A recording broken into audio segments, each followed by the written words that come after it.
de la soberanía de Dios, que empezamos la semana pasada. Y como recordáis, y como he puesto también hoy en el WhatsApp, en el grupo de la Iglesia, hay una definición que a mí me encanta, que la compartí la semana pasada, sobre la soberanía de Dios. Y la definición es la siguiente, para recordarlo. Debido a quién es, Dios tiene tanto la autoridad como el derecho y el poder para reinar sobre todas las cosas y controlarlas de acuerdo a su perfecta voluntad. Después, como recordaréis también, estuvimos viendo varios textos en cuanto a la Escritura que nos enseñan acerca de su voluntad: Deuteronomio 32, 39, Isaías 46, del 9 al 10, Jeremías 27, 5 y Daniel 4, 35. Y vimos una cita, que no la voy a repetir, un poco larga, de la soberanía de Dios, de Spurgeon. Y después vimos también cómo Dios en su soberanía levanta a los gobernantes. Y tuvimos prácticamente el tiempo hablando sobre cómo el Señor levanta a las autoridades. Vimos Romanos capítulo 13, vimos también 1 de Pedro capítulo 2, Romanos 13, 1, 2 y 1 de Pedro 2, 13 y 14. Vimos también cómo el Señor es el que levanta, cómo el Señor es el que pone, y una de las cosas que nos pide a nosotros como creyentes, que lo vimos en Timoteo, fue orar por las autoridades.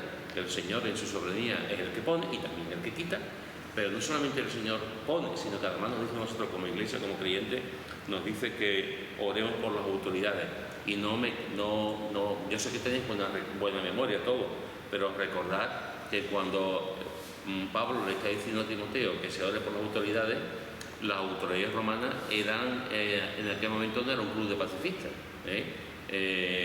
y los emperadores romanos, en este caso Nerón, y juntamente con otros, eran, en fin, de todo modo menos bonitos, como decimos por aquí, y sin embargo él le dice que ore por las autoridades. Y nos planteamos una pregunta, si recordáis. La pregunta es: ¿el creyente debe de estar sometido a las autoridades siempre?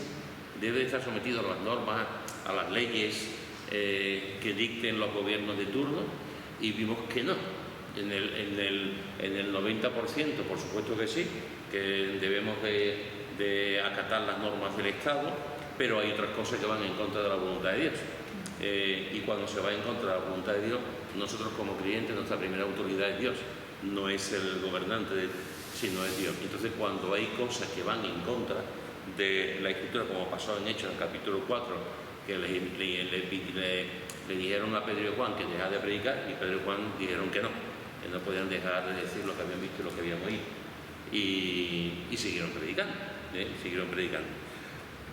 Eso fue un poco lo que vimos la semana pasada en cuanto a la soberanía de Dios.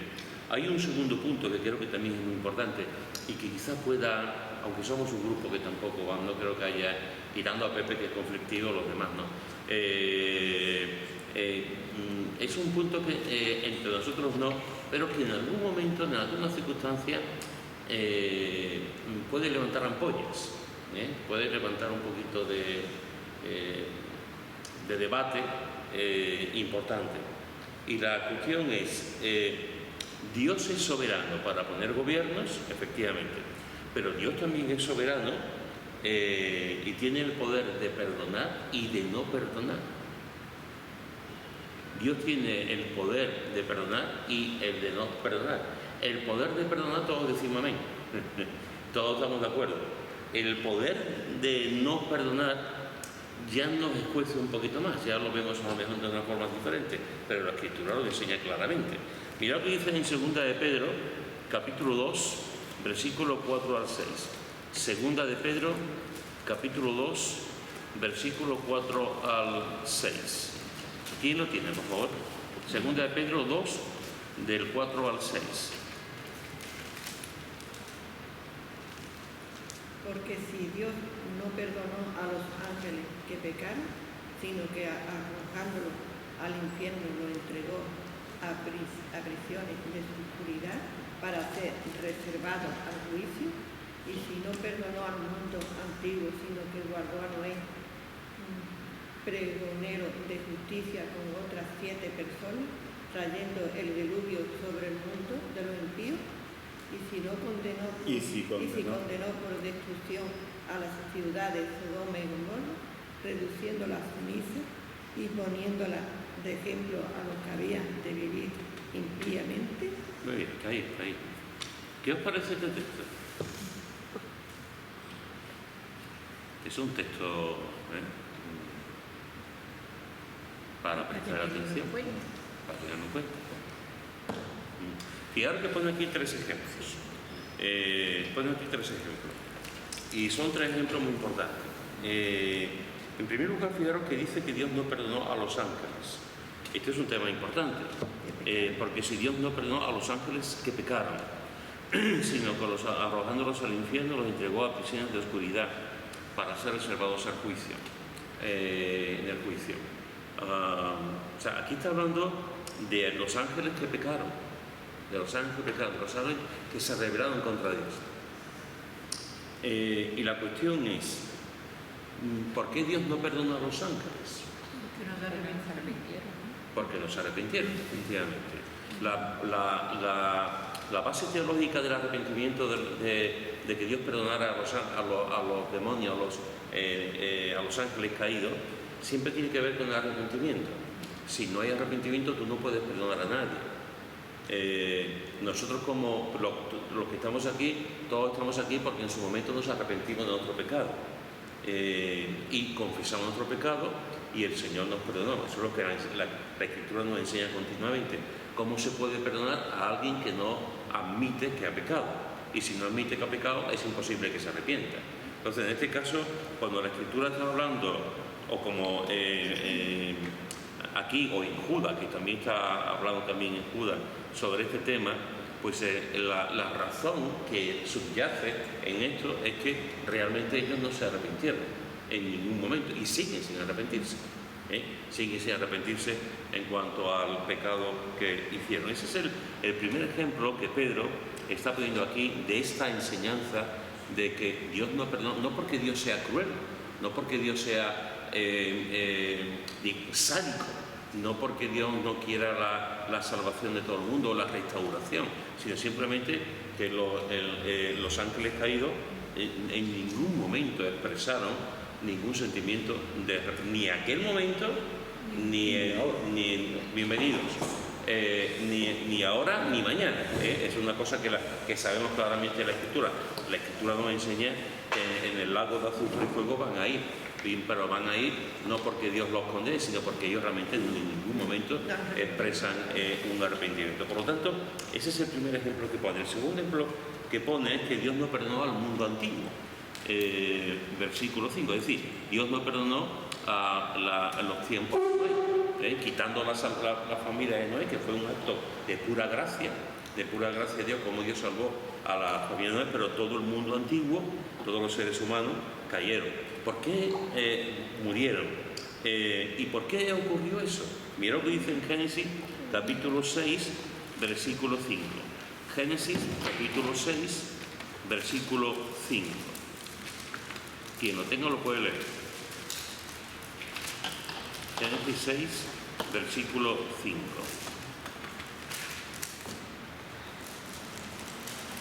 Y vio Jehová que la maldad de los hombres era mucha en la tierra y que todo designio de sus pensamientos del corazón de ellos era de continuo solamente el mal.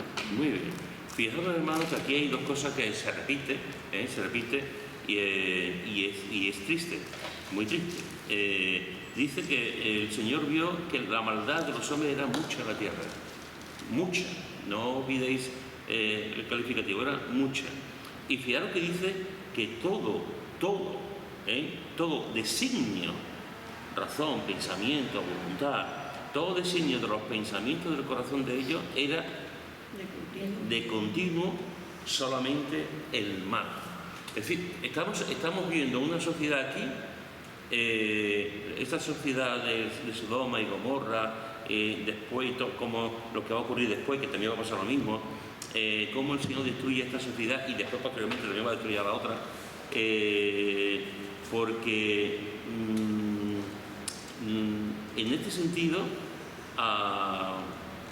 todo fue designado en su pensamiento y en su mente por el mal. Estaban guiados por el mal. destruye Sodoma, también después destruye también a Gomorra y a esa ciudad de la llanura, porque todo lo que estaba allí era, todos pensaban en el mal. Cuando tú lees un texto como este, y todo el designio de los pensamientos del corazón de ellos era de continuo solamente el mal, realmente tú te pones a pensar ¿cómo es que Dios no lo destruyó antes? Porque realmente la situación que estaban viviendo era tremenda. Dios no perdonó al mundo antiguo por la dureza de su corazón, porque estaban realmente viviendo de continuo el mal. Si tú piensas o miramos al pasado y tú dices, vaya la que le cayeron a ellos, la forma de vida que tuvieron y tal, pero si tú miras aquella época y miras ahora, tú dices, entiendes un poco, porque hoy en día no todo el mundo piensa en el mal, ni mucho menos, pero hay mucha gente inclinada al mal. El mal está por doquier, por todas partes, está en el gobierno, está en las iglesias, está en los trabajos, está en la calle, está en todas partes, y de continuo se está pensando en el mal, no en el bien. Por lo tanto, cuando dice aquí también que el Señor no perdonó al mundo antiguo, sino que guardando, no es porque otra vez el Señor sea un aguafiesta, es que realmente no se iban a arrepentir en ningún momento, porque habían traspasado. De hecho, Romanos dice que llegó un momento en que el Señor les dijo, vale, os dejo, endureceros, y los dejó a su libre albedrío y se endurecieron. Eso dice en 3 ocasiones, en el capítulo 2. En el capítulo 1 se endurecieron, porque el Señor los dejó a ellos. Entonces, cuando estas personas, esta sociedad estaba viviendo así, no hubo ni arrepentimiento, ni dolor, ni estaban solamente de continuo pensando en más. Por eso Dios no lo perdonó al mundo antiguo. Y tampoco perdonó a Sodoma y a Gomorra, como vemos después. Vamos a Génesis 18:20. Génesis capítulo 18, versículo 20. Génesis 18, versículo 20. ¿Quién lo tiene? Entonces Jehová le dijo, por cuanto reclamó contra Sodoma y Gomorra, se aumenta más y más, y el pecado de ellos se ha agravado en extremo. Muy bien, fijaros que incluso aquí Abraham intercede por Sodoma, intercede por las ciudades de la llanura, pero el Señor le dice que es la famosa intercesión cuando dice si hubiera 50 y 45, etc. Y fijaros que dice, el pecado de ellos se ha agravado en extremo. O sea, llegó ya un momento en que tanto la época de Noé como después también a posteriores Sodoma y Gomorra realmente estaban viviendo de espaldas a Dios. Por lo tanto, fijaros que en los 3 ejemplos que pone que Dios no los perdonó, en los 3. Hoy no estamos bien, ¿no? Hoy estamos muy bien. Sí. Ni LGTB, nada. No estamos ni corrupción, ni mentiras, ni cambio de opinión. Por lo tanto, la pregunta, hermano, es, ¿Dios es injusto si no perdona? Claro que no, porque Él da oportunidad, pero si no se quiere pedir perdón, no se quiere uno arrepentir, quiere seguir con lo suyo. Dios perdona siempre. Ah, Aquí hemos visto 3 ejemplos de que no perdona siempre. No perdona por siempre. es que las 3 cosas que hay en común es la falta de arrepentimiento, el perseverar en el pecado, y ahí no hay duda. Si no te arrepientes y encima sigue RQR haciendo lo que está haciendo, no hay perdón. Y ahora estamos casi en el mismo de eso, porque ahora las leyes y todo lo que van sacando cada vez peor.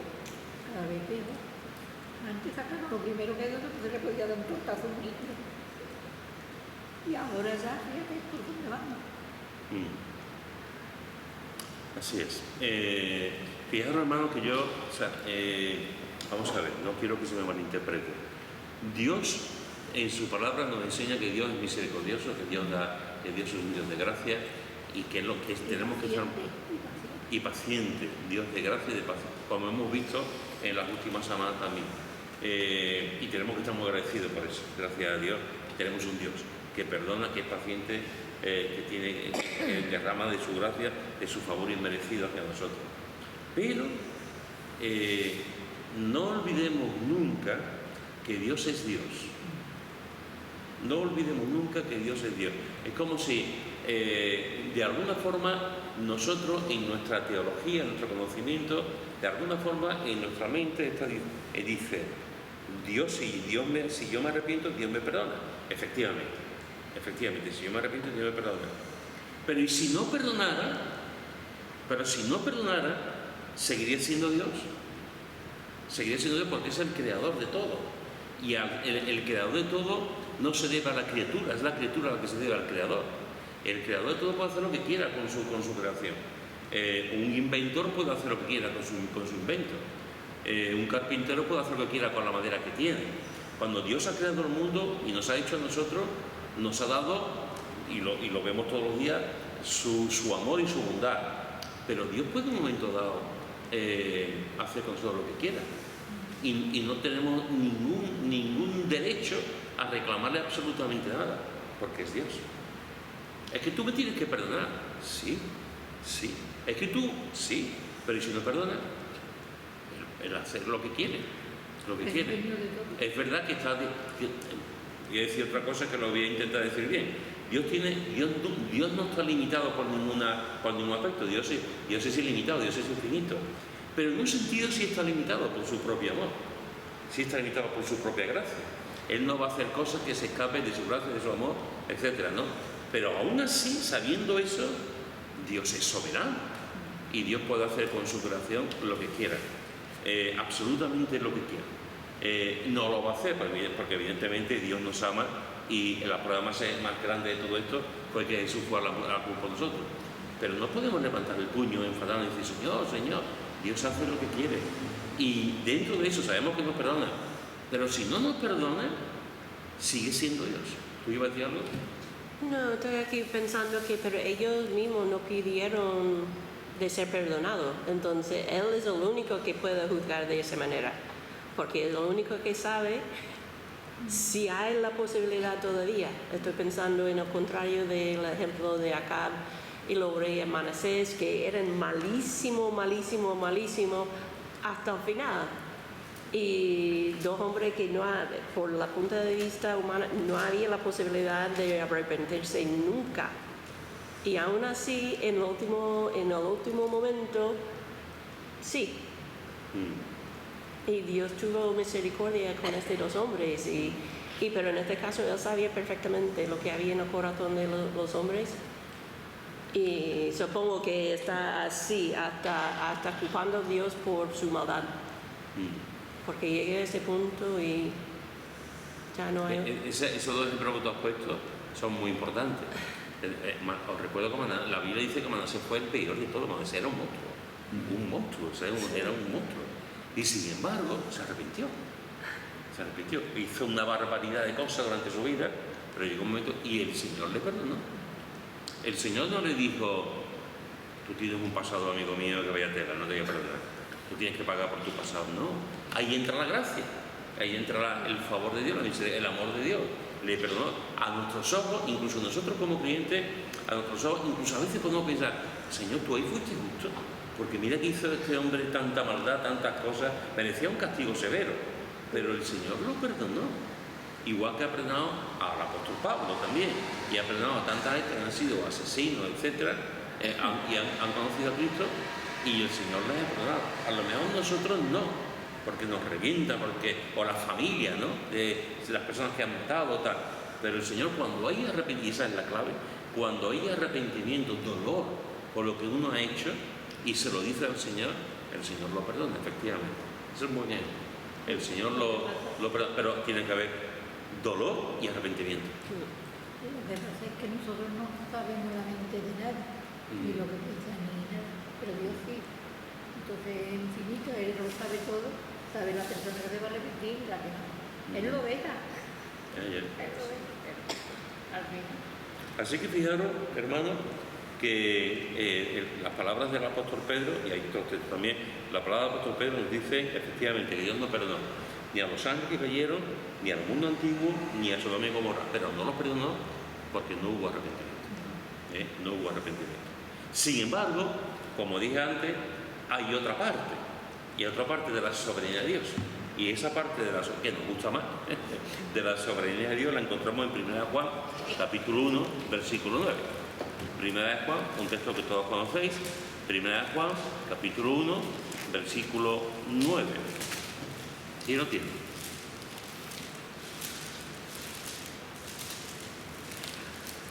¿1:9? 1:9, Primera de Juan 1:9.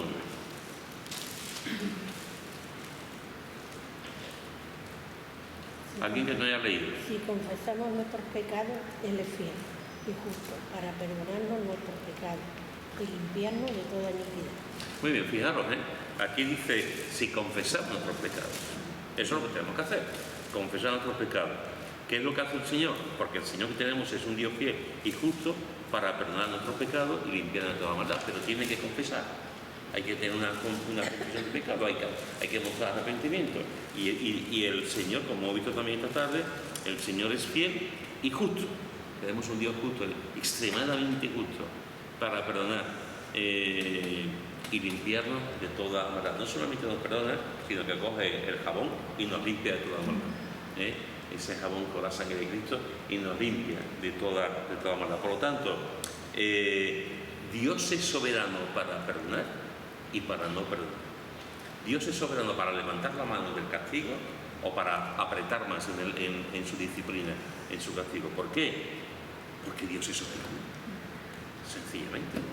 Dios es soberano y hace lo que quiera. Y no lo que quiera como nosotros hacemos lo que queramos y a lo mejor hacemos el mal. No, Dios nunca hará el mal. Pero sí hará el bien, incluido estas cosas que estamos viendo, cuando no hay arrepentimiento, dolor de corazón, quebrantamiento. El Señor dice, ¿de qué te voy a perdonar si no tienes nada? No expresa absolutamente nada. Y lo deja su libre, déjalo de él. Es que bien hay personas que dicen que se arrepienten y al final sabe que no se arrepiente, porque lo sabe todo. Estaba pensando que Él es santo, y claro, como si me arrepiento del pecado, no puede, porque no miraba ni a su hijo. Mirad que la Escritura también, otra cosa que nos enseña acerca de la soberanía de Dios, que como hemos dicho, y ahora vamos a ver algunos textos más, Dios en su soberanía hace lo que quiere, Mirad lo que dice en 1 Samuel capítulo 2, versículos 6 al 8. 1 Samuel capítulo 2, versículo 6 al 8. Quien lo tenga lo puede leer.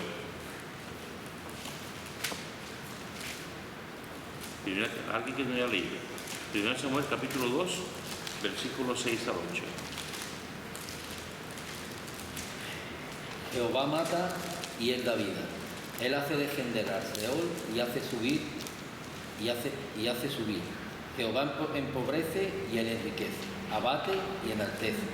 Él levanta del polvo al pobre y del muladar exalta al menesteroso, para hacer sentarse con príncipe y heredar un sitio de honor. Porque de Jehová son las columnas de la tierra, y él afirmó sobre ellas el mundo. Amén.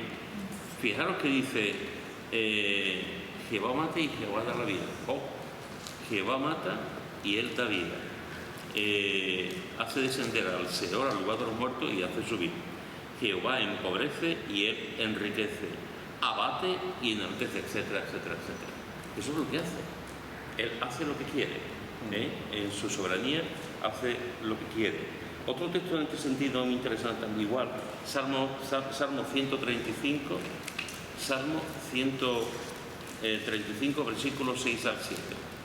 Salmo 135, versículo 6 al 7, que dice: todo lo que Jehová quiere lo hace, en los cielos y en la tierra, en los mares y en todos los abismos. Hace subir las nubes de los extremos de la tierra y hace los relámpagos para la lluvia, saca de sus depósitos los vientos. Todo lo que Jehová quiere lo hace. Todo lo que Jehová quiere, Él lo hace. ¿Recordáis, hermanos, el texto de Hechos capítulo 12, cuando Jacobo lo matan? A Jacobo lo mata Juan el Bautista. Juan el Bautista se lo acabó a Juan. Lo mata Herodes. ¿Recordáis lo que pasó con el hermano, con Pedro? A Jacobo lo matan, capítulo 12 de Hechos. Está prisionero Jacobo y está prisionero Pedro. A Jacobo lo matan. ¿Y qué ocurre con Pedro? ¿Acordáis? Le da la libertad. Le da la libertad. Le da la libertad condicional, porque está en la cárcel. Pero es el primer... la Escritura nos enseña que Jacobo, hermano de Juan, es el primer mártir al que matan, y está allí, lo matan, y sin embargo la Iglesia está orando por Pedro. La Iglesia no oró por Jacobo, claro que seguramente que estaba orando por Jacobo. Sin embargo, a Jacobo lo matan. No se dice que la Iglesia estuviese orando por Jacobo, pero se sobreentiende porque estaban orando por ellos. A Jacobo lo matan y a Pedro no. ¿Eso qué es lo que es? Que Dios estaba jugando a los dados. Estaba jugando, Dios dice, pito, pito, gorgorito, tú Jacobo vas a morir y tú Pedro no. ¿Cómo entendemos esto? Yo me hice una pregunta. ¿Jacobo murió antes que Pedro estuviera en la cárcel? Lo que nos dice es que Pedro estaba en la cárcel. Estaba en la cárcel. Y seguramente estarían los dos, me imagino, en la cárcel, y a uno lo mataron y al otro no. Y el Señor después liberó a Pedro de la cárcel con los ángeles. Pienso que tendría Dios un plan para cada uno. Es que ahí entiendo que ahí llega la soberanía de Dios. Y Él hace lo que quiere. Hay creyentes que le entra una enfermedad y se van, a pesar de muchas oraciones y se van. Y hay otros creyentes que le entra una enfermedad, se ora y el Señor lo sana. Lo que pasa es que uno es favorito y el otro no. Yo creo que al ser soberano es lo que tenemos que entender, que no somos nuestros, no somos de nosotros mismos, ni nada nos pertenece, todo es suyo. Ahora que eso es difícil asimilar. Y tan difícil. Y Él no compara. Nosotros hacemos comparaciones, pero yo creo que Él no dice este sí y otro no. Y Él está pensando en cada uno particular. Y que tiene su propósito, Sí. Eso es lo que yo pienso. con cada cosa, con la muerte, con la vida, Que tiene para cada uno un propósito. Es interesante porque muchas veces el ejemplo más grande de lo que tú has comentado, el ejemplo más grande a mi entender, aparte de Jesús, el ejemplo más grande es el Job. Job lo tuvo todo, lo tenía todo. O sea, y lo más importante, tenían sus hijos, los demás todo secundario, tenían sus hijos y tenía 10, y los 10 mueren. ¿Qué es lo que hace Job? Dios me lo quita. El Jehová Dios me lo quitó. Bendito sea el nombre de Dios. Eso que hace Job es un canto a la soberanía de Dios. Es un canto a la soberanía. Esa es una declaración. Job estaba hecho polvo, habían muerto sus hijos, se había quedado pobre, la mujer le dice muérete, le entra una enfermedad, Job está hecho polvo. Pero cuando pasa eso, él se rasura y dice, Jehová Dios quitó, Jehová Dios quitó, bendito sea el nombre de Dios. Y le da la gloria a Dios. Le da la gloria a Dios. Esa fe, que es una fe impresionante, esa fe que es difícil de hallar, es una fe que descansa absolutamente en la soberanía de Dios. Job podía haber dicho, y se lo planteaba seguramente, de las objeciones, de las cosas que le decía el Señor. Porque mis hijos, las preguntas que siempre nos hacemos, ¿por qué yo? ¿Por qué no fulanito? ¿Por qué este sí, por qué este no? Tú has puesto el ejemplo de enfermedad, pero que no solamente el ejemplo de enfermedad. ¿Cuántas cosas ocurren? Dos personas que los dos aman al Señor y uno tiene una vida de sufrimiento durante 50 años durante 50 años por X motivo y el otro vive 50 años fantásticamente y los dos aman al Señor. Y lo máximo que le pasa a este es que le duele la cabeza de vez en cuando y vive una vida bendecida, un buen trabajo, una buena familia, y el otro que también ama al Señor de la misma forma es un desastre. La familia, problemas, le echan de trabajo,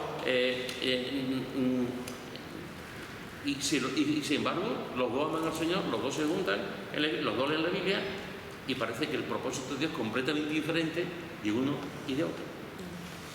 Pero Dios es el mismo. Que eso pasa con todo. ¿Cuántos padres están orando por sus hijos y los hijos se apartan y ven su vida, y otros que a lo mejor no es que no oren, sino que a lo mejor no son, no sé, no tienen un testimonio fiel al Señor, y sin embargo los hijos son siervos del Señor y le siguen y aman al Señor? Uno nace en África y otro nace en España. Es que no hay por qué. Hay otra frase de Job que dice: recibiremos de Dios el bien y no recibiremos el mal. Que habla más o menos, viene a hablar de eso, de la soberanía de Dios, ¿no?, en este aspecto. El bien siempre es fácil recibir, pero el mal es más complicado. Cuando viene el mal es más complicado.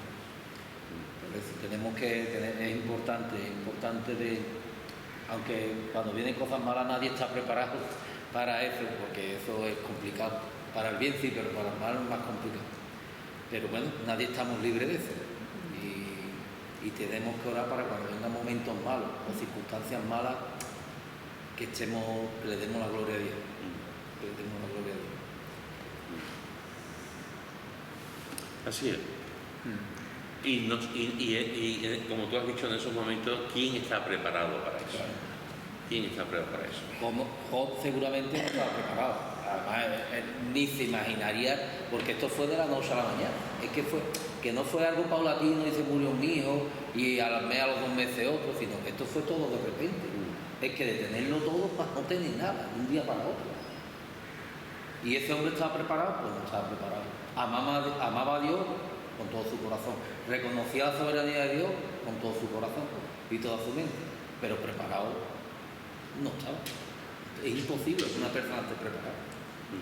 Pero Job no sabía que estuviera preparado, pero Dios sí. Eso es muy importante. Eso es muy importante. Esa es una clave para porque muchas veces cuando pasan cosas en nuestra vida, decimos, no te preguntes ¿por qué? Pregúntate ¿para qué? Eso está bien dicho, está bien, pero más importante que eso, no preguntes por qué, sino para qué. Más importante que esa pregunta es: Dios sabe y yo no. Dios sabe y yo no. Como yo no sé, Dios sabe, sigo confiando en Él y lo alabo, porque yo no sé, pero Él sí sabe. No hace mucho me estaba hablando con una hermana y me estaba diciendo, es que no entiendo por qué nos está pasando esto, cuando hemos orado tanto y le hemos estado pidiendo al Señor. Y bueno, yo le dije, porque el Señor sabía que ustedes iban a poder resistir esto, y a lo mejor es lo que Él ha utilizado para que todo salga a la luz. Digo, y Él confiaba en vosotros. No es que sea una casualidad o que... Digo, yo pienso que es que Dios conoce, sabe vuestro corazón, sabe vuestras intenciones, y Él confiaba en vosotros porque era algo que tenía que solucionar o sacar a la luz, y confió en estos hijos suyos para poder llevar a cabo el plan que Él tiene. Y yo por lo menos lo veo así. Cuando lo que está pasando es porque el Señor confía en sus hijos y sabe en qué obra o en qué momento lo puede usar. Totalmente. Porque conoce a sus hijos, efectivamente. Y sabe cada uno dónde podemos llegar.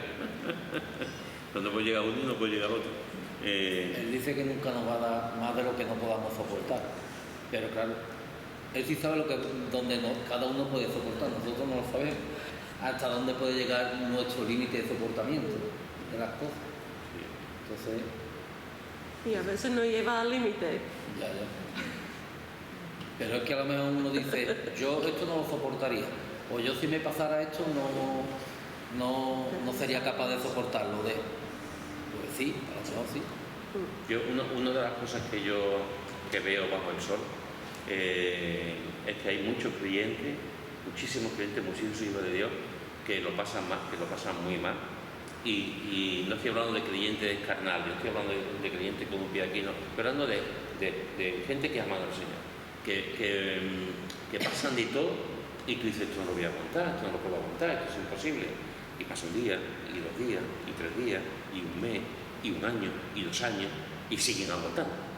Y siguen aguantando. Porque de lo que no somos conscientes es que el Señor cada día te da de su gracia y cada día te da de su fuerza.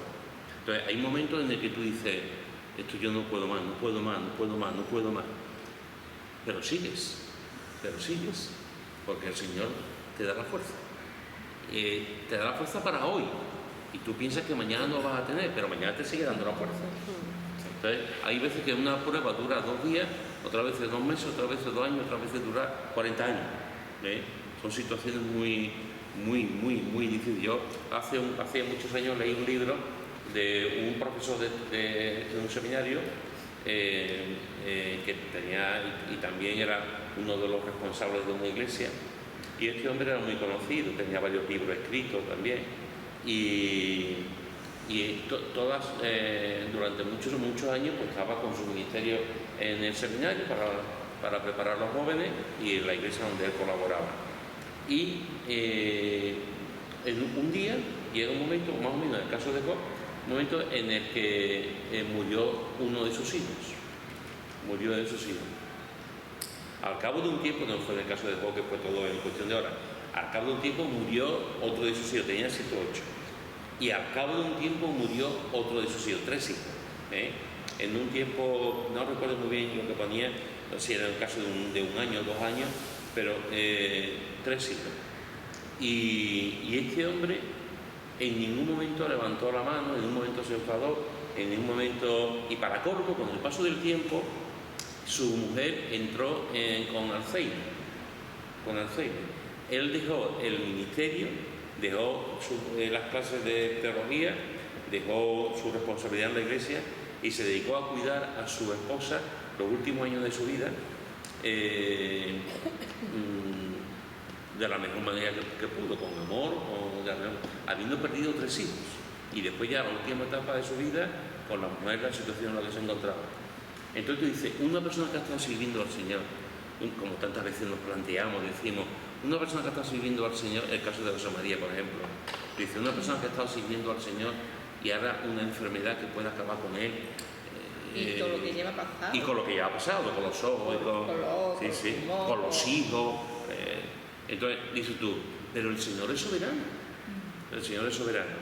Y hasta donde yo sé, en el caso de José María, hasta donde yo sé, él nunca se ha enfadado. Él ha dado la gloria de Dios.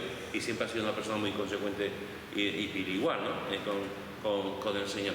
Y en este caso, este hombre, Bailey, creo que era el apellido, él en ningún momento se enfadó, ni a la gente le decía, ¿por qué? ¿No? ¿Por qué? ¿No? Dios es así. Él mata y él da vida, él quita y él pone. Que eso no quita que tenga su momento de bajón y su momento de pregunta. ¿Y por qué? Porque eso puede ocurrir en su relación, en su intimidad con Dios. Porque es normal que una cosa así, que tú te hagas tus preguntas, tengas tu momento de Señor, ¿y por qué? Y Señor, que eso no quita. De hecho, somos humanos. tuvo esa relación con el Señor. Exacto. De preguntarle y de Y hablar. en los salmos están llenos de preguntas. Habacuc está lleno de preguntas. ¿Por qué? Por esto. Entonces, es verdad. O sea, hay muchas preguntas que nos hacemos y son lícitas. Dios, cuando le hacemos preguntas, no va a decir que poca fe tiene, no. Dios sabe lo que tenemos, Dios sabe lo que hay en nuestro corazón, y Él, la mayor oración que podemos hacer cuando estamos hechos polvo, es el Señor, ¿por qué? Pero sin qué, simplemente Señor, ¿por qué? Y el Señor lo sabe, y sabe lo que hay en el dolor que estamos en Dios, porque Él lo pasó también, y sabe, y Él nos ha creado, y sabe lo que hay en nuestro corazón. Pero al final lo que queda es que Dios sabe lo de cada persona, y Dios tiene cada persona un trato para su gloria, y Él sabe. ¿Por qué Jacobo sí? ¿Por qué Pedro no? No lo sabemos. Los dos amaban al Señor, los llamó Él, a los dos los llamó Él, y los dos, pero el Señor a uno sí y a otro no, como tantas otras cosas en la vida, con cada uno de nosotros, que nos comparamos con otros, decimos, mira este y yo, el Señor sabe.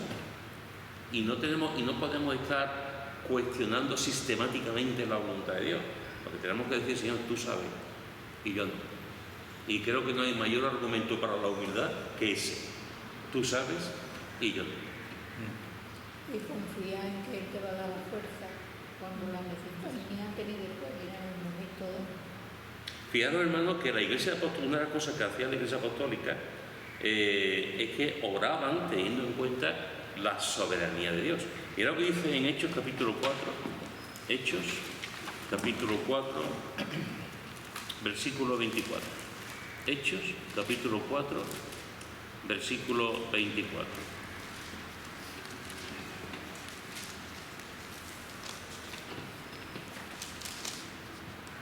Aquí han puesto a Pedro y a Juan, los han llevado a la cárcel, al concilio, y le han dicho que no predicaran, como vimos la semana pasada, y Pedro y Juan dicen, juzgarse injusto delante de Dios, obedecer a vosotros antes que a Dios. Porque no podemos dejar de decir lo que hemos visto y oído, versículos 19 y 20 del capítulo 4. Las creyentes se juntan porque le han amenazado, y puestos en libertad vinieron a los suyos, vienen a la iglesia, me encanta, vinieron a los suyos, a la iglesia, y contaron todo lo que le había pasado. Este fue un culto de testimonio. Contaron todo lo que le había pasado, de lo que le habían dicho los principales sacerdotes y los ancianos, y entonces la iglesia, el grupo, los suyos, habiéndolo oído, fijaros que dice, alzaron unánime la voz a Dios y dijeron, soberano Señor, soberano Señor. La iglesia creía en la soberanía de Dios y oraban conforme a esa soberanía. Soberano Señor, tú eres el Dios que hiciste el cielo y la tierra, el mar y todo lo que en ellos hay, etcétera, etcétera. Y les dice, conceda a tu siervo que con todo de nuevo hablemos tu palabra, y que con tu poder hagamos sanidades, señales, prodigios en el nombre de tu Hijo Jesús, etcétera. Pero lo hacen, esta oración lo hacen basado en su soberanía. La iglesia primitiva, la iglesia apostólica, oraba confiando plenamente en la soberanía de Dios. Tú tienes el control. Esa soberanía de Dios no era para quitarse el marrón de encima, no era para decir, Señor, tú eres el soberano, tú tienes que hacer las cosas, porque dicen, danos el denuedo, ayúdanos a seguir predicando.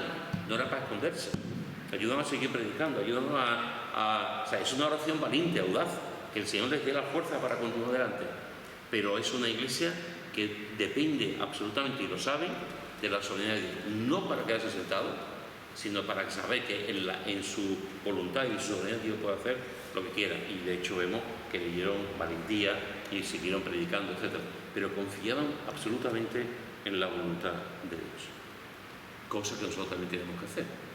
Y cuando oramos como iglesia, cuando oramos nosotros en nuestras casas, en nuestras familias, etc., tenemos que aceptar y creer en la soberanía de Dios y saber que Dios tiene el control de todo. De las cosas que creemos que están torcidas, Dios tiene la soberanía. De las cosas que no entendemos, Dios tiene la soberanía. De las cosas que nos podemos enfadar con Dios, Dios tiene la soberanía. Dios es soberano en todo, aunque en este momento nosotros no lo veamos, pero Él tiene el panorama completo. Incluso la oración que Jesús enseñó acerca del Padre Nuestro que dice, ahí habla también de la soberanía de Dios, de la voluntad de Dios. Así que, familia, fijaros que el apóstol Pablo también hemos visto cómo Dios capaz, nos dice la Escritura que Dios puede perdonar y no perdonar. Hemos visto que varios textos en los que vemos que en su soberanía Dios hace lo que quiera. En Salmo 135, 1 Samuel 2, hemos visto en Hechos capítulo 12, versículo 1 a 5, lo que ocurre con Jacob y con Pedro. Hemos visto que la Iglesia Apostólica también oraba teniendo en cuenta la soberanía de Dios. Y mirad la descripción que hace Pablo de la soberanía de Dios. 1 Timoteo capítulo 6, y con esto vamos a terminar. 1 Timoteo capítulo 6, versículo 13 al 16. Primera de Timoteo capítulo 6, versículo 13 al 16. ¿Quién lo tiene, por favor?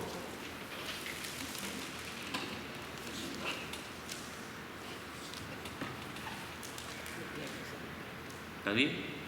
Llevando delante de Dios, que da vida a todas las cosas, y de Jesucristo, que dio testimonio de la buena perfección delante de Poncio Pilato, que guardes el mandamiento sin mácula ni reprensión, hasta la aparición de nuestro Señor Jesucristo, la cual a su tiempo mostrará el bienaventurado y solo soberano, Rey de reyes y Señor de señores, el único que tiene inmortalidad, que habita en luz inaccesible, a quien ninguno de los hombres ha visto ni puede ver, al cual sea la honra y el imperio sempiterno. Amén. Amén. Qué texto más impresionante, hermano. Qué texto más impresionante. Fijaros que el apóstol Pablo le está diciendo: tenemos nuestro Dios que es Señor de señores, que es Rey de reyes y que es soberano. Vaya descripción. Es soberano, Rey de reyes y Señor de señores. Este es nuestro Dios. Un Dios que es Rey de reyes, Señor de señores y absolutamente soberano. Y Padre. Que nadie puede ver. Sí, nadie puede ver. Que tiene inmortalidad, que habita en luz inaccesible. Para terminar, si tú fueses el que diese el estudio, este sobre la soberanía de Dios, y llegas al final, ¿tú qué aplicación darías a los demás que estamos escuchando? ¿Qué aprendemos nosotros de la soberanía de Dios para nuestra vida particular, nuestra vida diaria? ¿Qué aprendemos? ¿Qué nos puede ayudar? Este estudio, ¿para qué nos puede ayudar el día de mañana?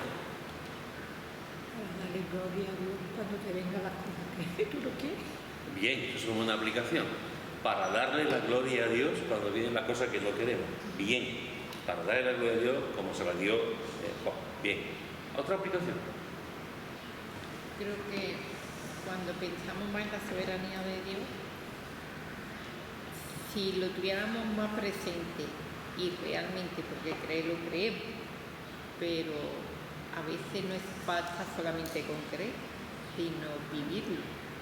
Yo creo que viviríamos mucho más confiados, con más paz y con más,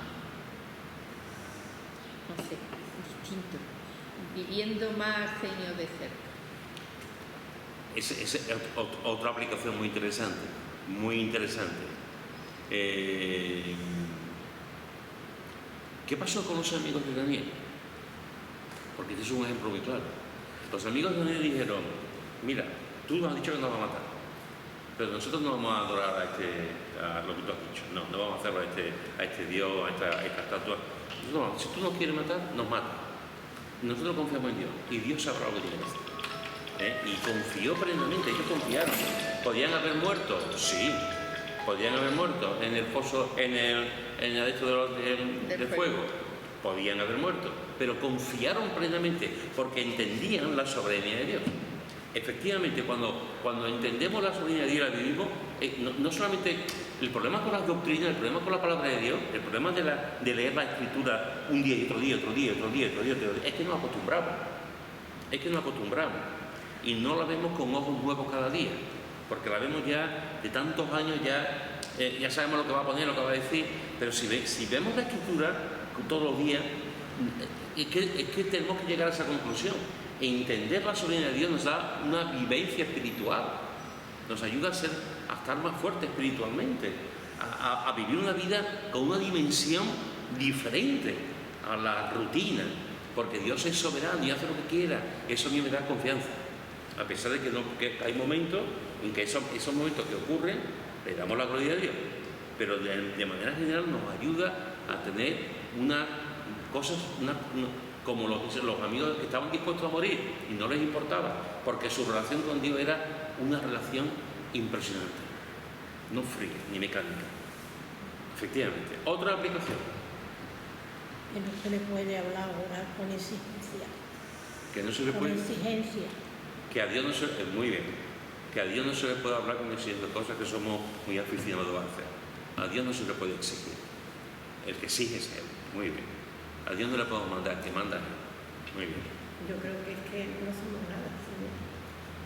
Necesitamos confiar en Él, descansar en Él, ¿sabes? Porque es soberano y Él es el que lo ha hecho todo posible en nuestra vida y nada podemos hacer con Él.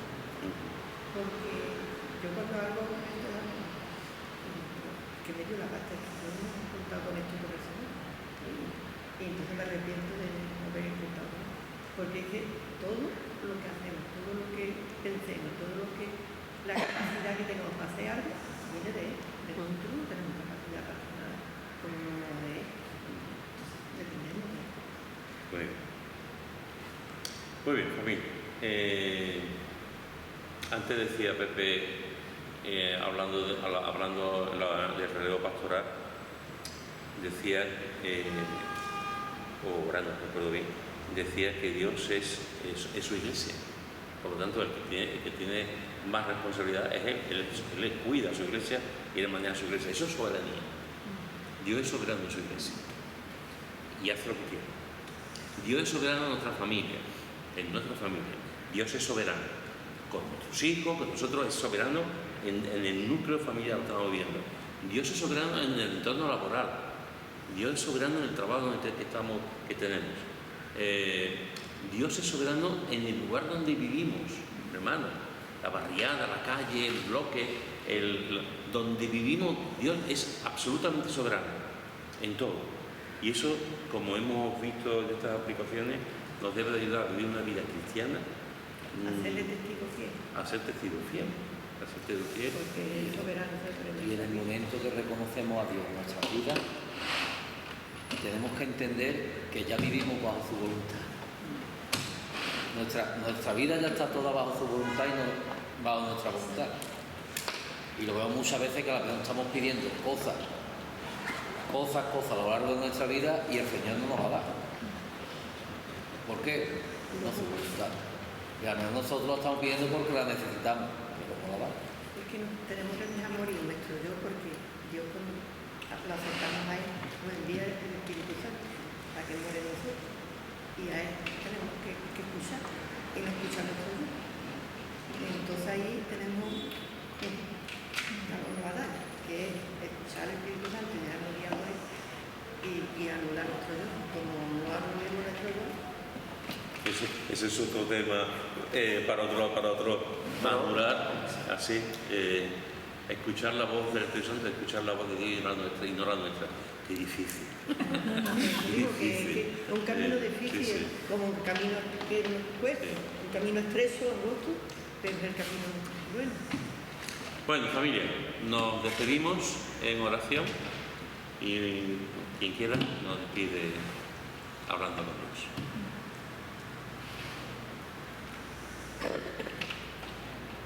Gracias te doy, Padre bendito, por tu bendita palabra, por cómo tú nos enseñas a través de ella, cómo nos hablas, Señor.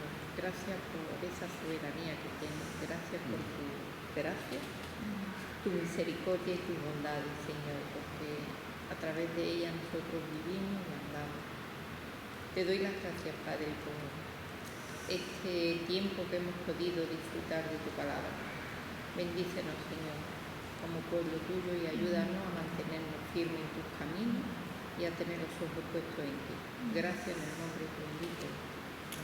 Amén. Amén. Gracias.